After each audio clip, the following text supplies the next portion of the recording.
히브리서 9장 28절 제가 읽겠습니다. 이와 같이 그리스도도 많은 사람의 죄를 담당하시려고 단번에 들이신 바 되셨고 구원에 이르게 하기 위하여 죄와 상관없이 자기를 바라는 자들에게 두 번째 나타나시리라. 아멘.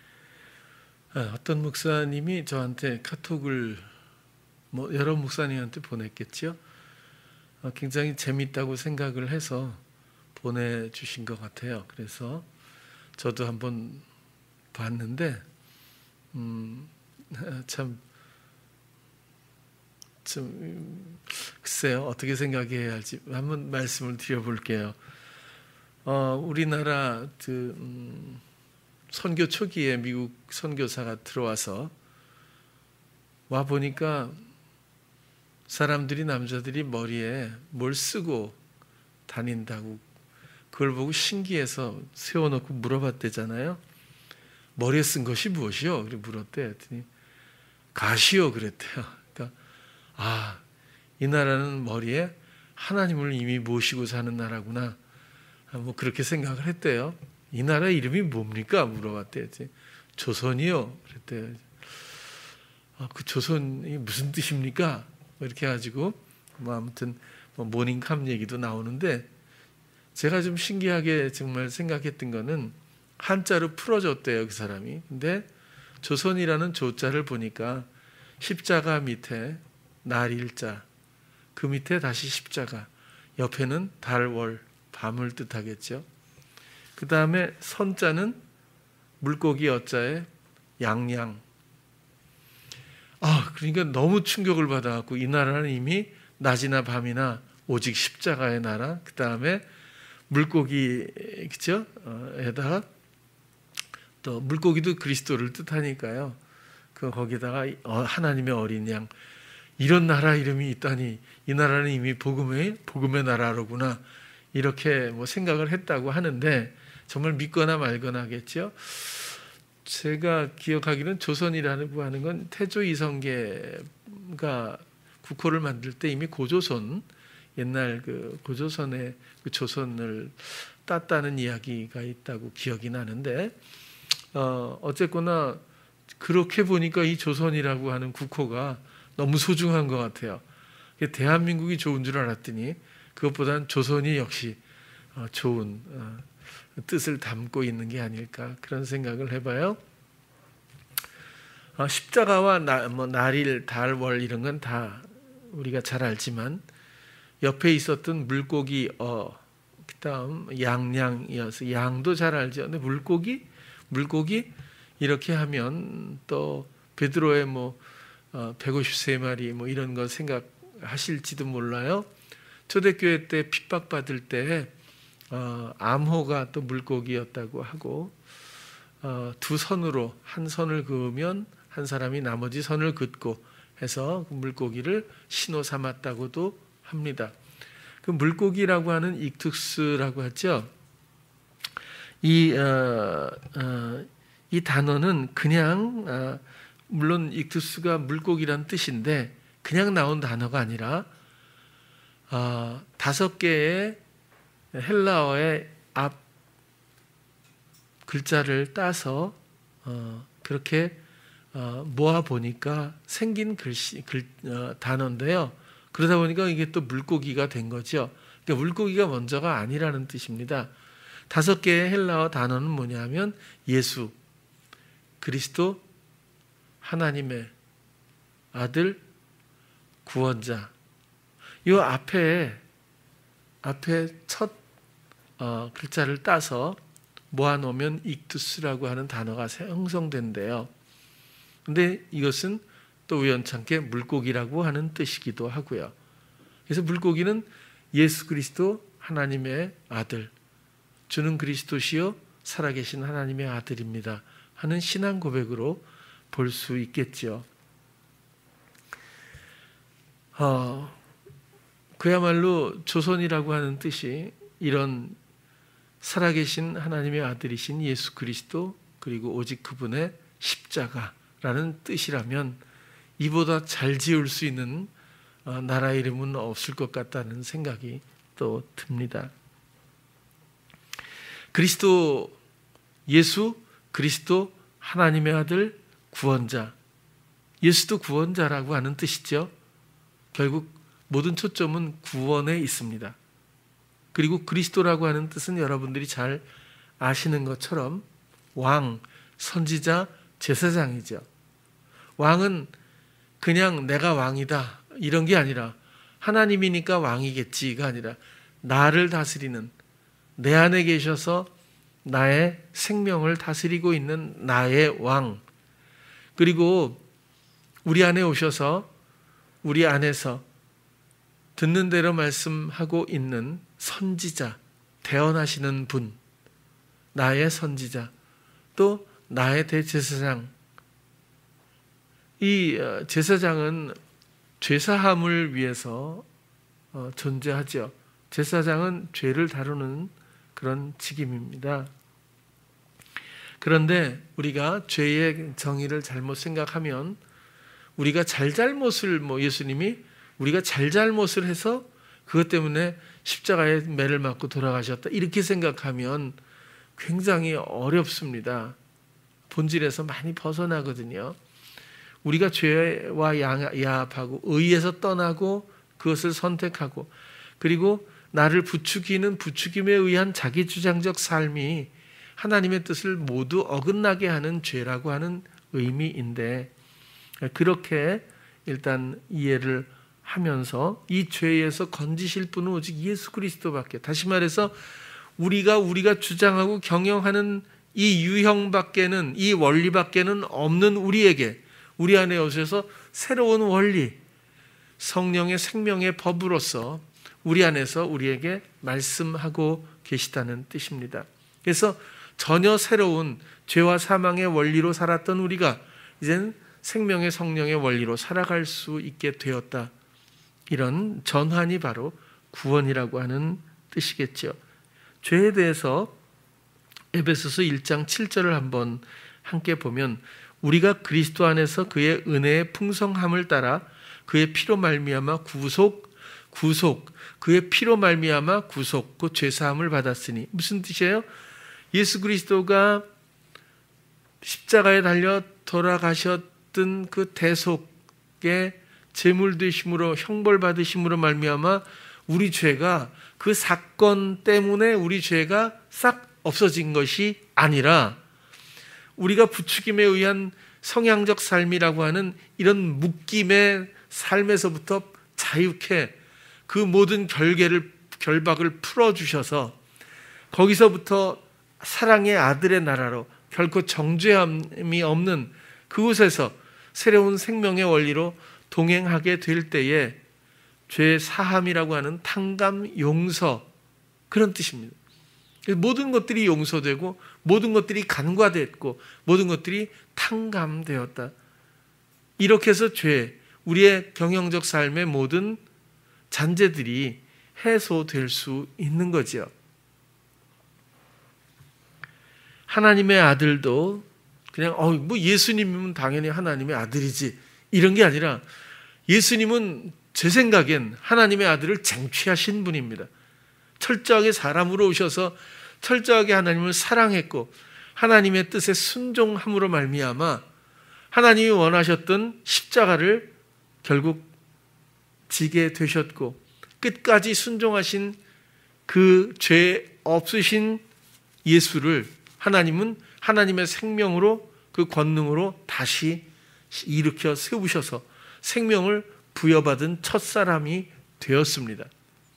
그랬기 때문에 하나님이 다시 재창조한 생명으로 일으켜 세워진 그가 바로 첫 열매 장자 아들이 된 겁니다. 하나님의 모든 기업을 물려받는 진정한 아들. 시간 차원이라고 하는 이 나열의 이 원리를 배제하면 이분은 이미 태초에 이 아들은 있었고 또 이 아들이 약속되어 왔고, 그리고 그 시점에서 그 아들은 세상에 내어준 바 된 거겠죠. 그렇게 해서 하나님의 아들이 되셨다고 저는 보고, 우리는 그 아들이 주장하는 삶을 순종할 때에 우리는 그 다음에 자녀들, 아들들이 되어간다는 그런 원리를 설명드리는 겁니다.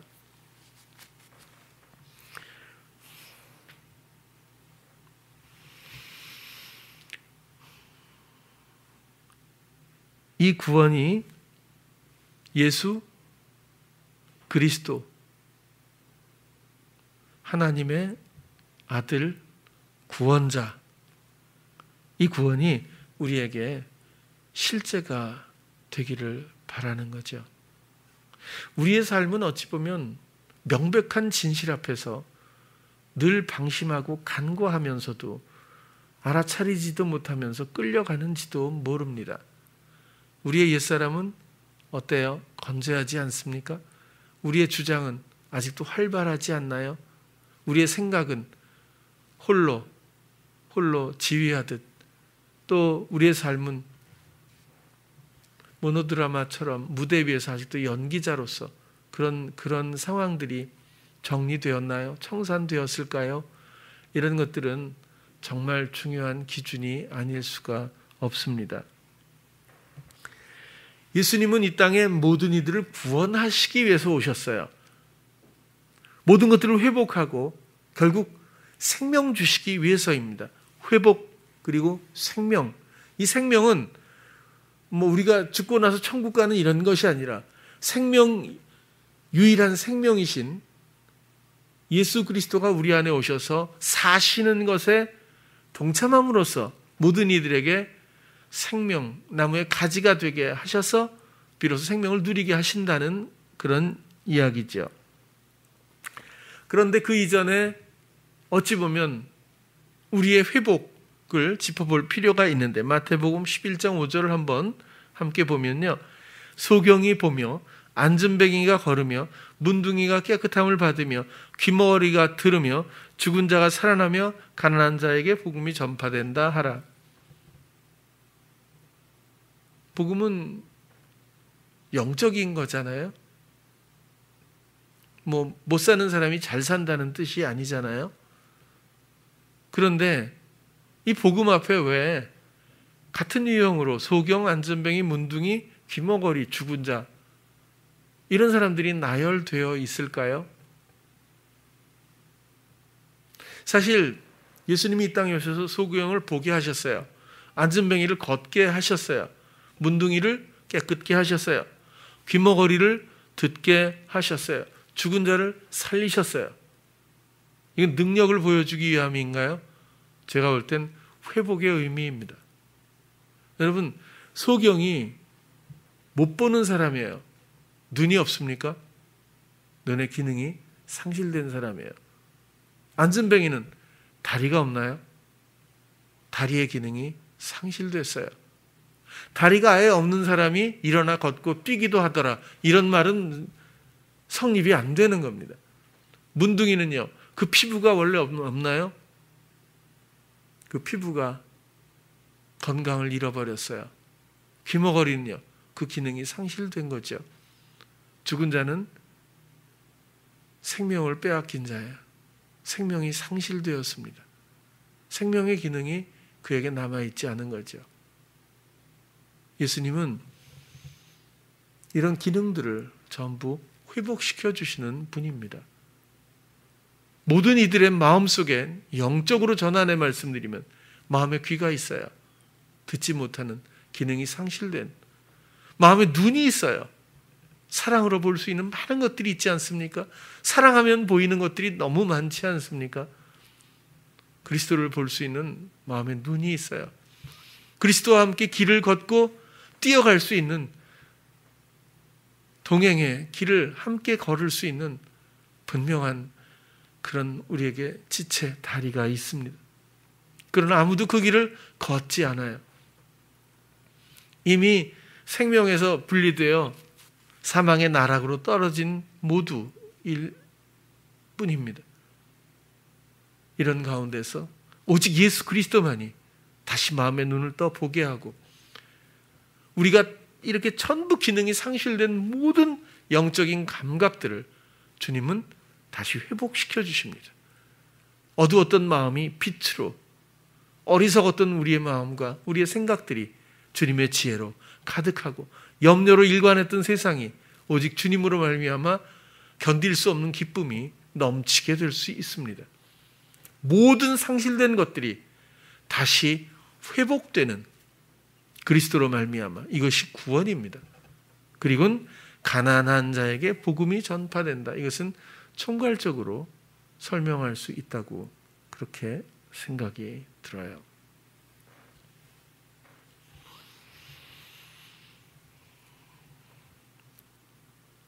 그러면 잠깐 마태복음 9장 22절 다른 측면에서 한번 설명을 또 다른 점을 좀 드려보고 싶은데, 예수께서 돌이켜 그를 보시며 가라사대 따라 안심하라, 내 믿음이 너를 구원하였다 하시니 여자가 그 시로 구원을 받으니라. 예수님이 길을 가시다가 누구를 이제 고치러 가는 중이었죠.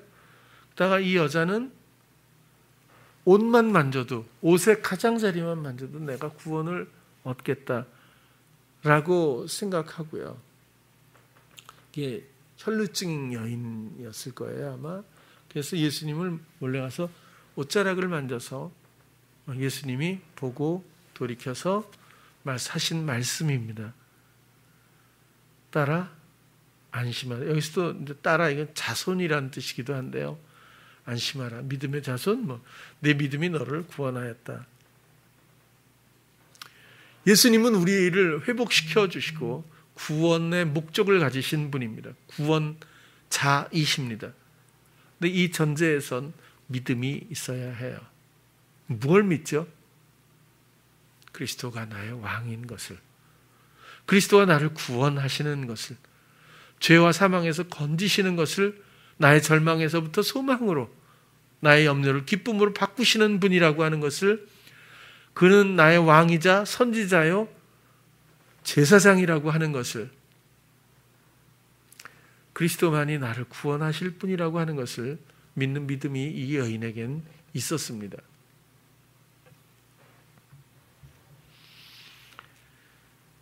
이 구원이라고 하는, 소조라고 하는 단어도 그 뜻은 구원하다라고 하는 뜻도 있지만 고치다, 완전하게 만들다, 그런 뜻이고요. 누가복음 7장 50절도 한번 보면 비슷한 내용이거든요.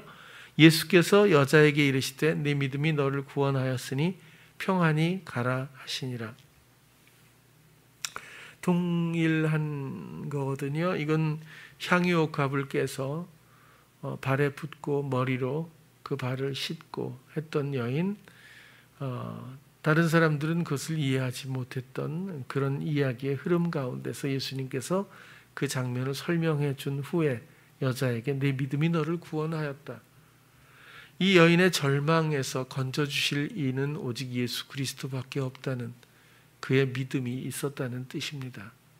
그리스도와 나는 과연 그리스도를 그렇게 여기고 있는지, 그렇게 바라고 있는지, 그렇게 믿고 있는지, 그렇게 모시고 있는 건지, 이 관계가 너무나 소중한 전제가 아닐 수 없습니다.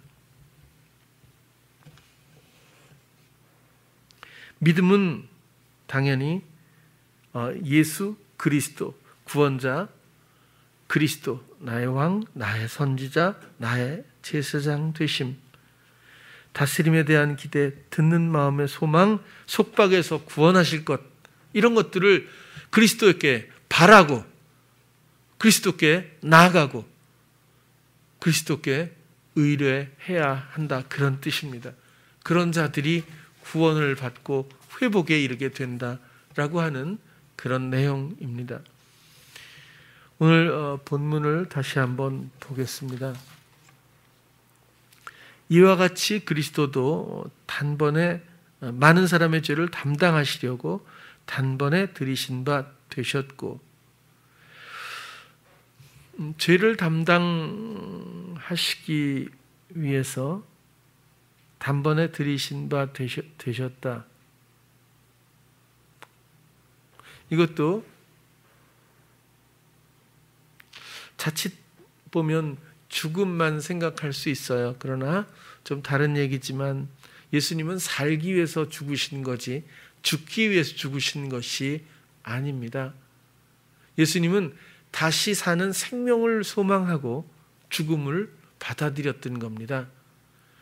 지금은 순종으로 내가 이렇게 하나님의 뜻 안에서 죽지만 하나님은 나를 사흘 안에 다시 살리실 거라는 것을 미리 아시고 제자들에게도 끊임없이 설명을 해 주셨죠. 결국 예수님은 죽는 것 자체의 소임이 아니라 다시 사는 것을 목적하셨다는 것도 우리가 이해할 수가 있습니다. 우리의 죄를 위해서 죽으셨고 우리의 생명을 위해서 우리의 의를 위해서 예수님은 다시 사신 거죠. 거기까지 두 가지를 모두 이해를 해야 된다고 보는 거예요. 또 구원에 이르게 하기 위하여 죄와 상관없이 자기를 바라는 자들에게 두 번째 나타나시리라. 복음 안에서 굉장히 중요한 원리거든요. 구원에 이르게 하기 위해 우리의 죄를 담당하셨고 그 다음 구원에 이르게 하기 위하여 여러분 죄와 상관없이 자기를 바라는 자들에게 두 번째는 그 후에 다시 이런 뜻이기도 해요. 나타나시리라. 나타난다는 것도 보다 인지하다. 특별히 함께 시간을 보내다. 그런 의미가 있습니다. 죄와 상관없이 주님을 바란다는 것. 우리는 죄에 묶여 있는지도 몰라요. 죄는 우리에게 끝없이 요구할지도 모릅니다. 죄 때문에. 그 전에 저도 교회 다닐 때 청년 때 보면 어떤 분에게 전도를 하잖아요. 내가 아직 담배를 못 끊어서 내가 담배 끊고 교회 꼭 나갈 거라고. 이런 얘기를 어렵지 않게 들었었어요. 그러니까 뭔가 죄성이 남아있으면 내가 뭔가 잘못을 하고 있으면 교회 나가면 안 된다고 생각을 했던 것 같아요. 그 정도는 아니지만 우리가 뭔가 잘못하면 주님께 나가면 안 될 것 같고 그다음에 이 잘못이 해결된 다음에 그다음에 주님께 뭔가 의뢰하고 주님의 사람이 될 수 있다라고 생각할지도 모른다는 거예요. 그러나 주님은 많은 사람의 죄를 담당하실 때부터 그들의 죄를 인식하든 인식하지 않든 주님은 먼저 선결을 하셨어요. 그리고 마음을 기다린 거죠. 가난한 마음에 자기 죄를 애통하는 자들이 그 마음이 하나님 주를 인정만 하면 주를 바라기만 하면 주께 나와주기만 하면 그의 이미 해결된 죄를 알고 기뻐하고 맛볼 수 있게 그렇게 이미 모든 것들을 다 약속대로 이루셨죠. 그런 것처럼 구원에 이르게 하기 위하여입니다. 구원에 이르게 하기 위하여 죄와 상관없이입니다. 오직 예수 그리스도를 바라는 자들에게 시간을 이젠 함께 할 거야. 우리는 뭔가 자꾸 장애를 생각하지 않을 수가 없어요. 옛사람을 해결한 다음에 뭔가 해보려고 할지도 몰라요. 나는 이게 부족한 사람이야. 나는 자격이 없어. 이럴 수도 있어요. 자기가 발견되면 될수록 자기 자신에게 실망하면 할수록 마음이 가난하면서 의지하기는커녕 자기 자신의 문제를 일단 해결하려고 그러는지도 몰라요. 그러나 여기서 죄와 상관없이 예수 그리스도를 바라는 자들에게 그들과 함께 한다는 이런 맥락은 너무나 소중한 우리에겐 아주 기쁜 복음의 해석이 아닐 수가 없어요. 우리는 성향적으로도 스스로 만족하지 못하고 해결도 물론 할 수 없지만 스스로 어쩌지 못하는 묶임들이 모두가 있습니다. 20년을 해도 조금도 진도가 안 나가는 것처럼 그렇게 보이는 일들이 너무 많아요. 물론 사람은 조금씩 변합니다. 근데 본질적인 것을 접근하지 못할 때가 많이 있어요. 그러나 그런 인성과 성향과 혹은 죄성에 상관없이 주님을 바라는 사람들, 주님을 바라면 주는 그 바라는 자들에게 왕이 되시고 또 대언자가 되시고 또 죄사함의 근원이 되시고 그리고 우리의 빛이 되시고 길이 되시고 생명이 되시고 선한 목자가 되시고 그렇게 예수님은 우리에게 모든 것들로 채워주시고 또 우리를 씻겨주십니다. 무슨 전제가 주님 이전에 있어서는 안 된다는 생각을 해봅니다. 우리가 왜 주님의 이 모든 은혜와 사랑을 마음껏 누리지 못할까요? 뭔가 걸려있다고 생각이 드는 거예요. 내가 아직은 혹은 나는 이걸 못해서 혹은 염려의 끈을 아직 주께 드리지 않아서 주가 나의 왕이 되지 않은 거죠. 주님께 듣는 마음을 갖지 못하고 있는 거죠. 또 나의 주장 이런 것들도 주께 맡겨드리지 못하는 거죠. 다시 설명을 드리면요. 내 성향적인 삶을 나는 해결 못합니다. 이걸 해결하고 주님께 나가는 게 아니라 있는 그대로 있는 채로 상관없이 주님께 나아가서 그분을 바라면 기다리면 순간마다 주님이 나의 왕이 되시도록 그분께 듣는 마음 갖고 그분을 소망하는 마음 있으면 또 나의 주장이 아닌 그분께 순종할 때마다 누려지는 그분의 놀라운 지혜들 이런 것들을 사모하고 그저 바라기만 하면 주님과 함께 있는 시간을 만나게 될 것입니다.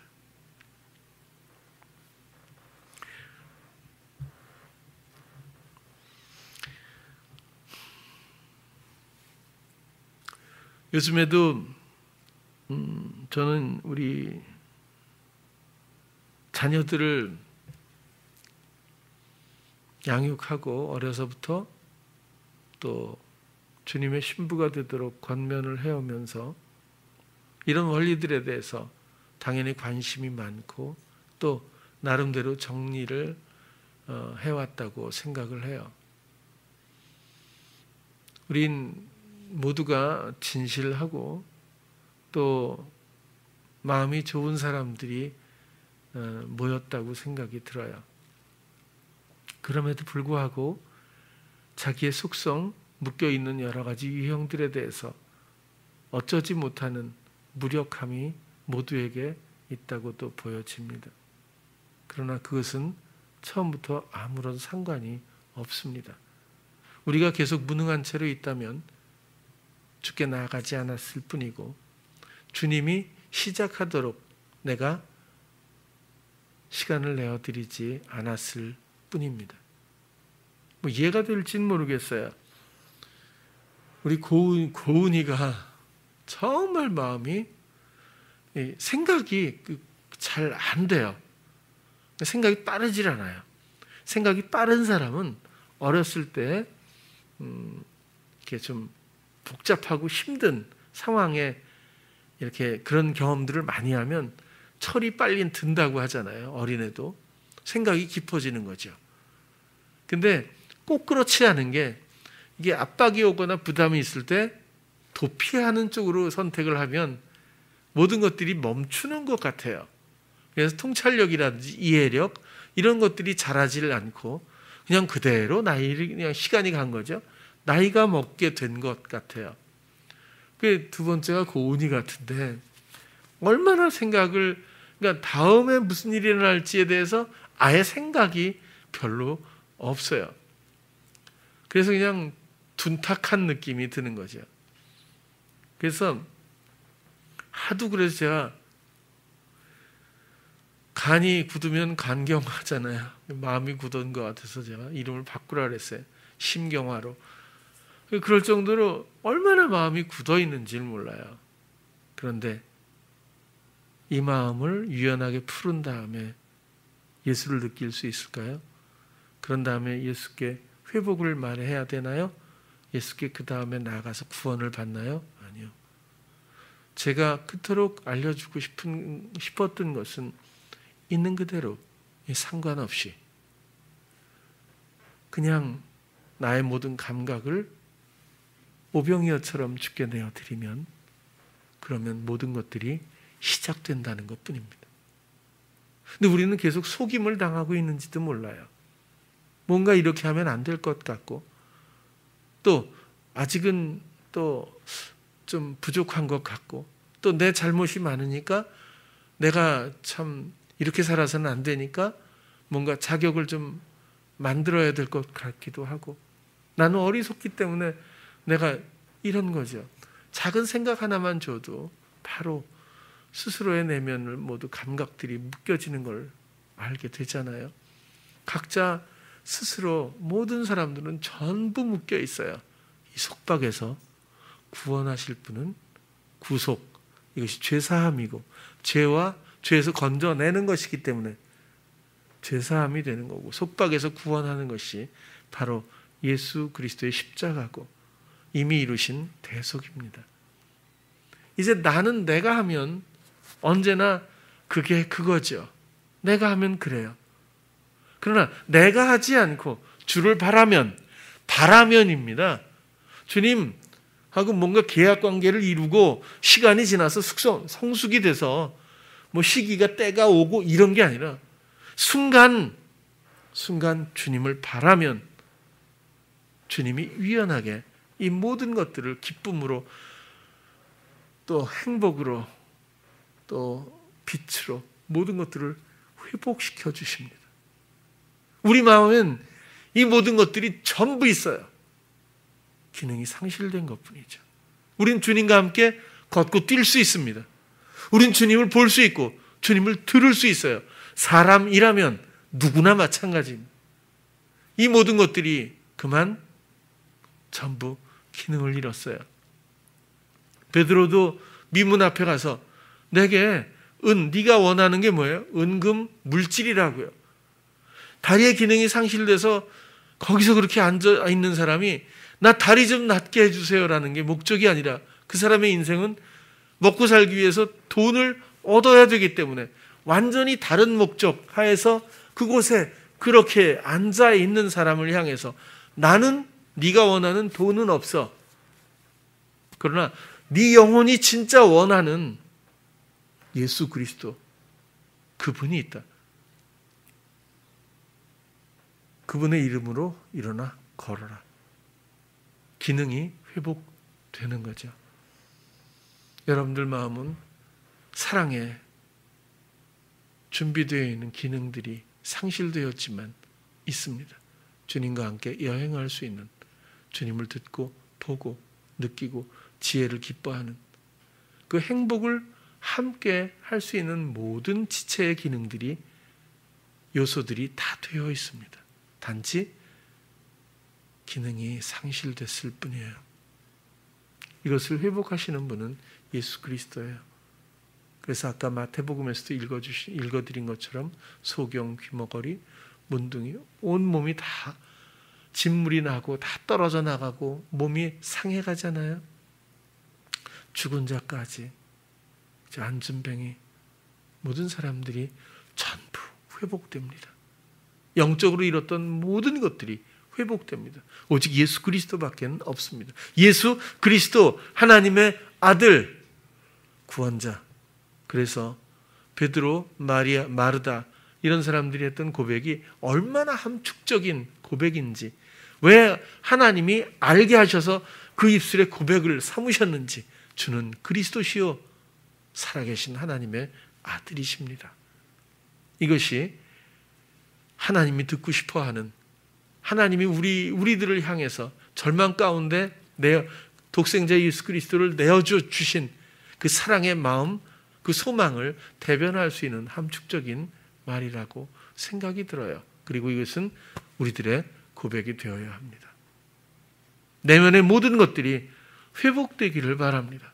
주님을 듣고 주님을 보고 주님과 함께 걸으며, 그리고 주님이 행하시는 모든 것들, 그분이 하시는 나를 위해 다스리시는 모든 그 왕되심이 기쁘고, 그분이 대언해서 들려주시는 말씀으로 행복하고 또 이젠 우리가 하지 않아도 된다는 안심 가운데에서 그분의 행하심의 의를 소망하며 진정한 성도답게 육신을 입고 있는 이 동안도 하나님의 또 다른 아들들로서 자기 자리를 선명하게 명백히 찾았으면 좋겠습니다.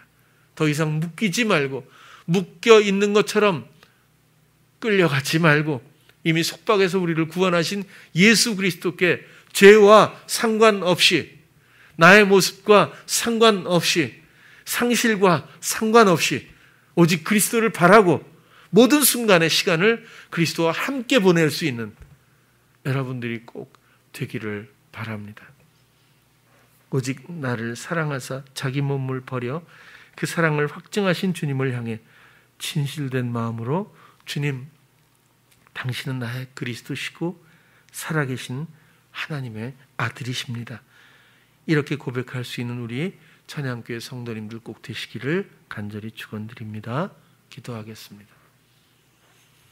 사랑의 주님, 오늘은 구원자 예수라고 하는 제목을 가지고 함께 또 나누었습니다.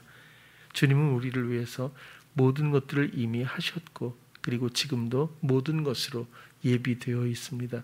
우리가 주님을 바랄 때마다 죄와 상관없이 나의 입장과 상황과 또 나의 죄성에 상관없이 오직 주님을 바라기만 하면 이 모든 것들을 보고 듣고 또 함께 하게 될 줄로 믿습니다. 주님, 우리의 마음을 가난하게 하셔서 오직 주님만 바라게 하시옵소서.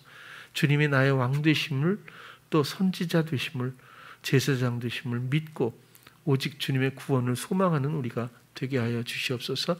우리 내면에 하나님의 형상을 닮은 선한 모든 요소들이 내면의 감각들이 주님으로 말미암아 회복되도록 우리를 세워 주시옵소서. 예수님 이름으로 기도드렸습니다. 아멘.